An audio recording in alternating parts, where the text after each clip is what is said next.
Assalamualaikum warahmatullahi wabarakatuh. My name is Ahmad Sabri bin Muhammad Saleh, DHM 193013. I want to present about introduction in my group presentation. My part is introduction.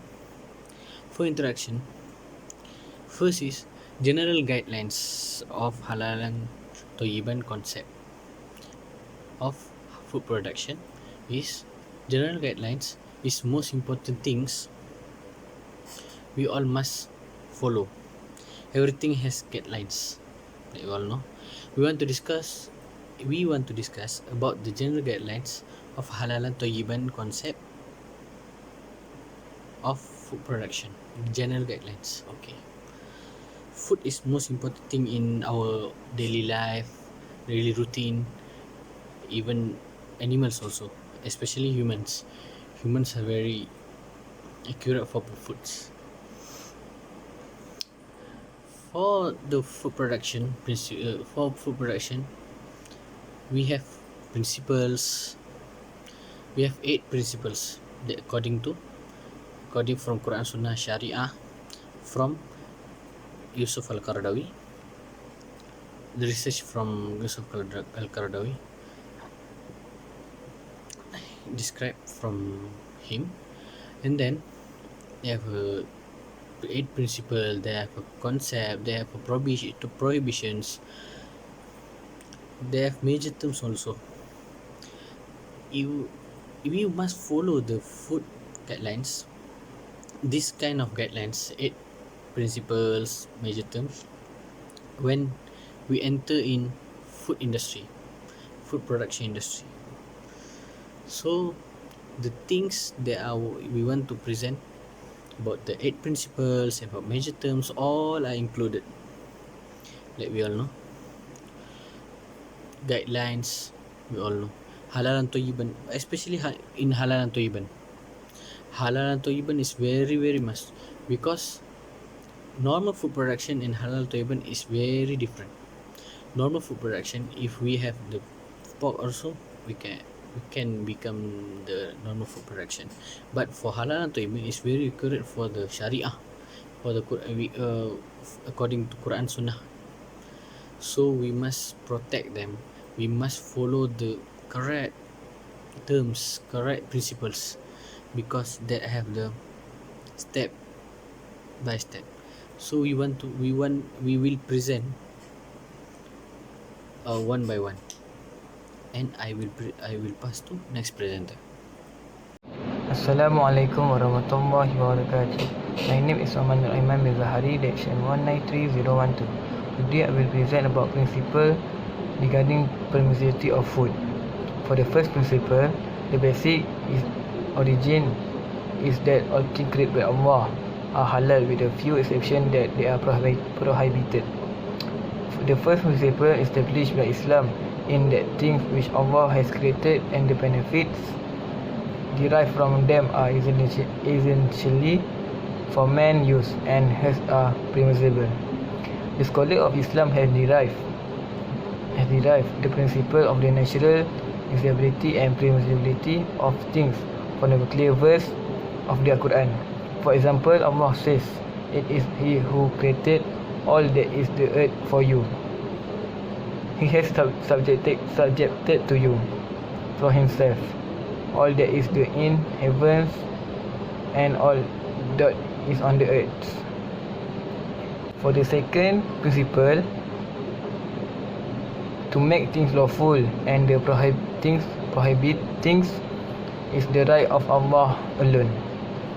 First, safety and hygienic food in the context of halal. Hygiene has been given much emphasis in halal, and it includes the various aspects of personal, body, clothing, equipment, and the working premise for processing of manufacture of foods, drinks, and products. The objective is to ascertain that the food whatever kind produced is safe, hygienic, and not hazardous to human health. In the context of halal, hygienic food, drinks, and products can be defined as free from najis or contamination of harmful germs. So it is obviously show the halal is very particular in food matter, especially in the practice of keeping ourselves and the things around us clean in order to prevent disease. For the third principle, promoting the halal and promoting the haram is similar to committing or shirk. First, forbidding halal and allowing haram is synonym of with shirk. Islam fought against those who forbade what is good and lawful, as it carried the danger of making life difficult and derive man for Allah's mercy. Islam does not approve of this attitude. Also, the Prophet, peace be upon him, said, I have been sent by Allah with a true and easy religion. The Quran strongly commended the pagans of Arabian for their shirk and forbidding lawful things like cattle. They used to declare haram to eat some animal or to ride on them or to prevent them for water, pressure for various baseless reasons.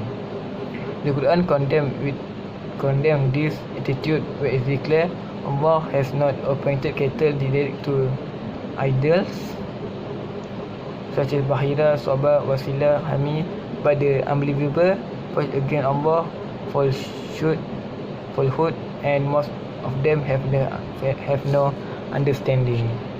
The fourth principle, what is halal is sufficient, what is haram is superfluous.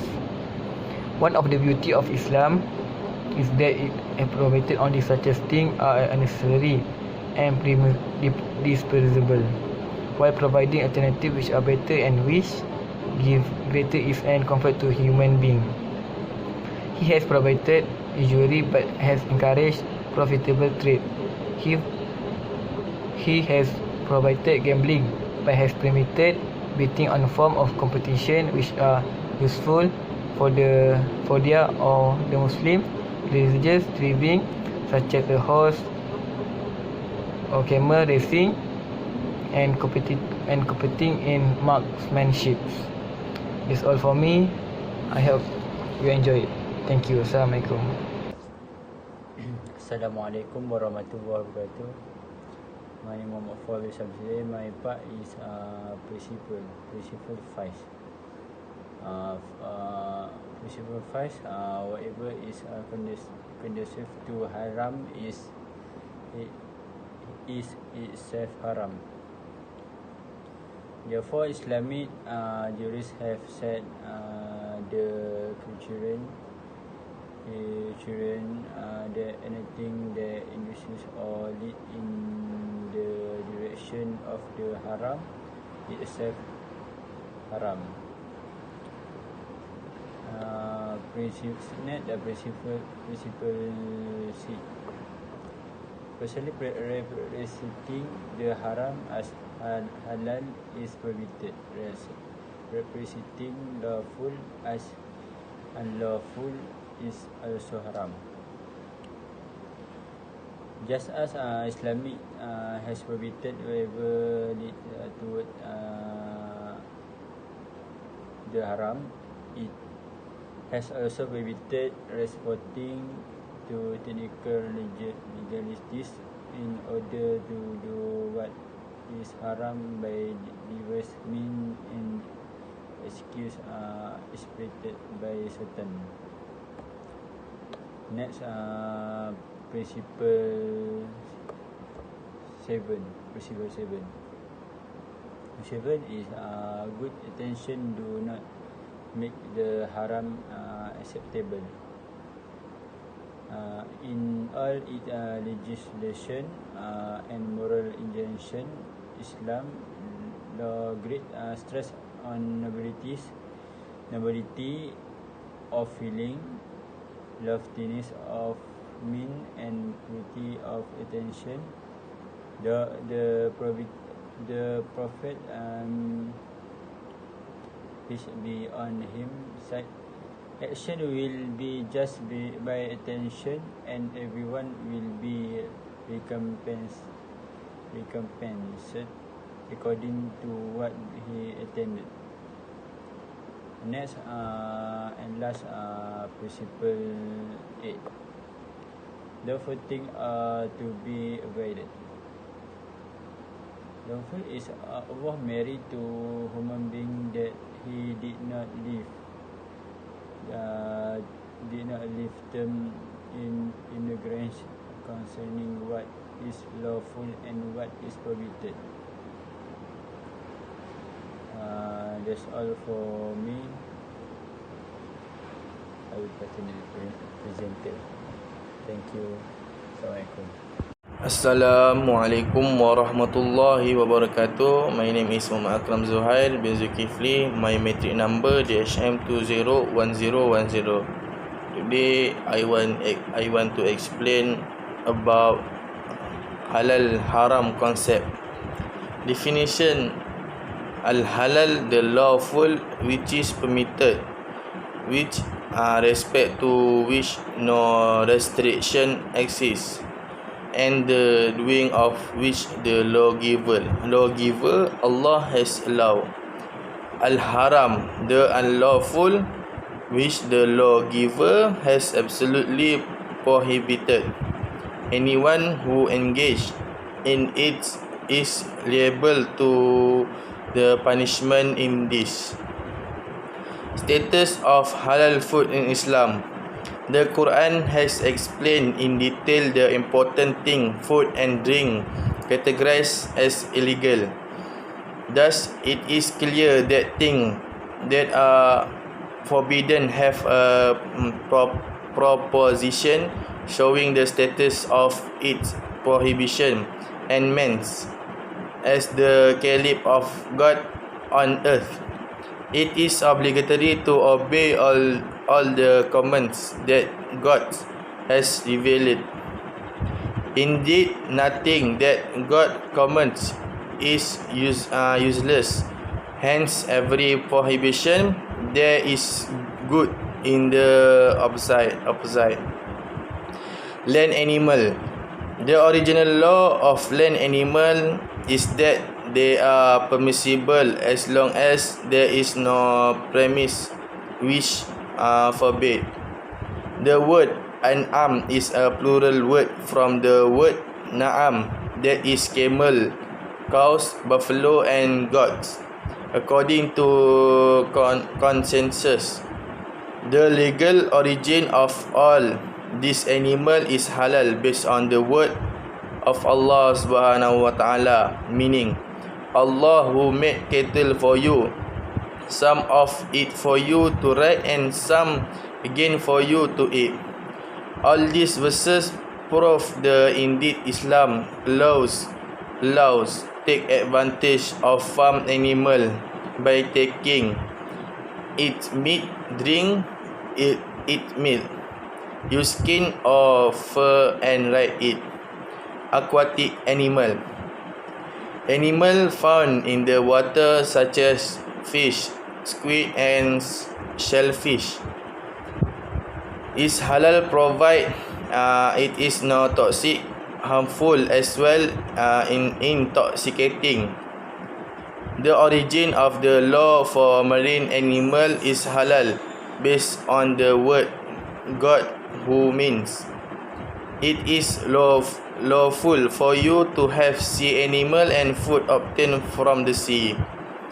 There are several opinions of the jurists about the sea animal and its circus halal, which is like the opinion of the school of Imam Malik.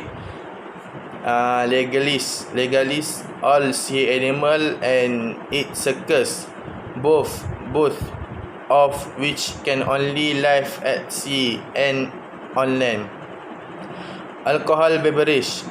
The history of prohibition of intoxicating drink in Islam has three levels. The first stage of the prohibition of alcohol only explain the virtues and the absence of alcohol. The Muslim at that time, as explained in the Quran, verse in Surah Al-Baqarah verses 219, which means, they ask you, O Muhammad, about wine and gambling. Say, in both are great sins, and there are some benefit to men, but the sins of both are great that the benefit.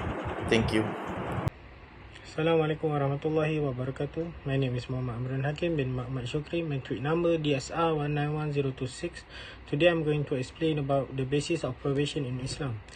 The first one is Islam is a beautiful religion and have a lot of great way of life, but Islam also forbid a lot of things. Example, Islam forbid things which is haram like riba, qarar, consumption of pork, consumption of dog, consumption of alcohol. This is all state are all not without reason. This we will discuss the reason and basis for the probation. Allah has asked all His creatures to follow His instruction and eat what is pure, clean, wholesome, nourishing, and pleasant to the body. All of the quality aspects of food and beautiful sum to the word tayyib, which means good. Then we go to the first reason of probation in Islam. The first provision of Islam is that things that are harmful to our body. Things that are harmful to our body can be classified as haram. The reason for that is it is harmful to you in your body and it can reduce your health capacity. The example that I can choose best is that pork. Among the provision in Islam, it is clearly stated that the flesh of swine is regarded by Allah that we are forbidden in consuming it. According to the verse, pork is considered prohibited as a whole, so it becomes evident the pork is basically haram whether it is carried or not. The pork has been studied by the modern scientists, and the flesh of swine produced from pig release filth and offal in the meat is repugnant to person of decent taste. Moreover, medical research proves that eating swine can injure the health, whether in all climate, especially in hot one. Scientific research also finds that the people state that in the belly of pork there are contain a lot of deadly parasite among them, which can cause a lot of bad things. Then that's why pork is the best example stated as a way that is a probation, which is haram to eat pork. So things that is haram to your body can things that are harmful to your body will be considered haram in Islam. And then we go to the second provision basis, which is this provision basis is that it is harmful toward your mind. The first toward your body, the second toward your mind. The best example that I choose for this is khamar, which is intoxicant. Khamar was used to refer to any drinks or drug that could obscure the intellect. Among the intoxicant liquid or drug that could obscure the intellect include wine, beer, hot drink, drug like opium, bhang, Indian hemp, mudra, marijuana, and cocaine. All these falls under intoxicant, and intoxicant are forbidden in Islam. In the comment, Quran say, "O who you believe, do not approach prayer when you are drunken until you know what wish you utter."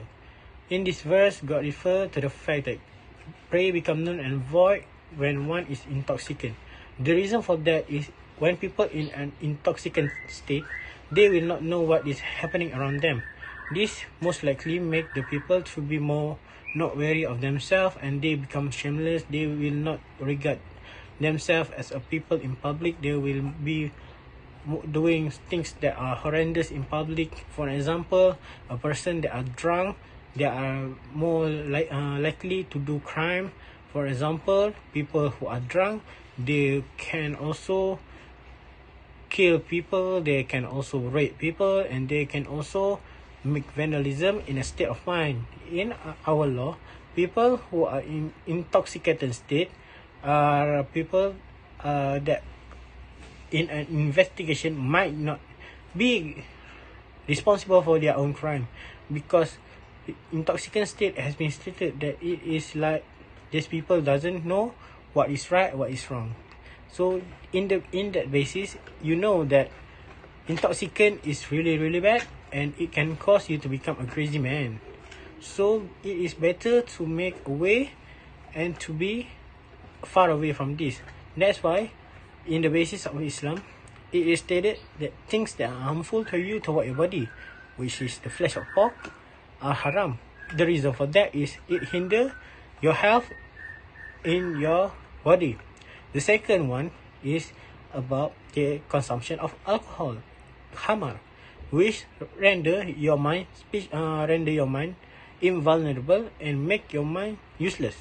This will make you totally unusable and you might have a brain cancer, or you can have a problem that make you unable to do and will make you do some things that you will regret, even in your intoxicated state. People also kill their parent in the intoxicated state. So what I can say is beware, stay away from this, and this is the reason why both of these are the main basis for the probation in Islam. Thank you. Assalamualaikum warahmatullahi wabarakatuh. We proceed to the next slide. Assalamualaikum. My name is Amirul Hakim. My matrix number is -M201006.